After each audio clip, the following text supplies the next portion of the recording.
Hi guys, कैसे हैं आप लोग। मैं यहाँ पे आया हूँ घूमने और यहाँ पे मेरे को काफ़ी ठंड लग रहा है, तो मैंने सोचा ब्लॉग बनाना चाहिए कि गाइज यहाँ पे आमने सामने आपको बहुत गर्मी है, ठीक है। तो यहाँ पे जो थाम है तो यहाँ पे बहुत काफ़ी ठंड हो रहा है। पे छोटा सा पेड़ है लीची का, और यहाँ पे जो कि ठंड हमें लग रहा है काफ़ी अच्छा जो कि महसूस हो रहा है।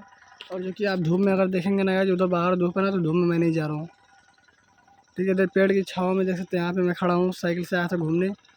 और यहाँ पे देख सकते हैं इधर काफ़ी धूप है गाइज, और यहाँ पे ढेर सारा पेड़ है, देख सकते हैं लीची का। तो यहाँ पे मैंने जो सोचा ब्लॉग बना लूँ और आपको दिखा भी दूँगा कैसा है ये। यहाँ पे देख सकते हैं ऐसे होता है, ठीक है। हमारे यहाँ का पेड़ जो कि छोटा है, लीची का पेड़ है, ऐसे छोटा छोटा होता है। यहाँ पे मैं अपना हाथ भी ऐसे इसको छू सकता हूँ, समझो ऐसे छोटा होता है गाइज।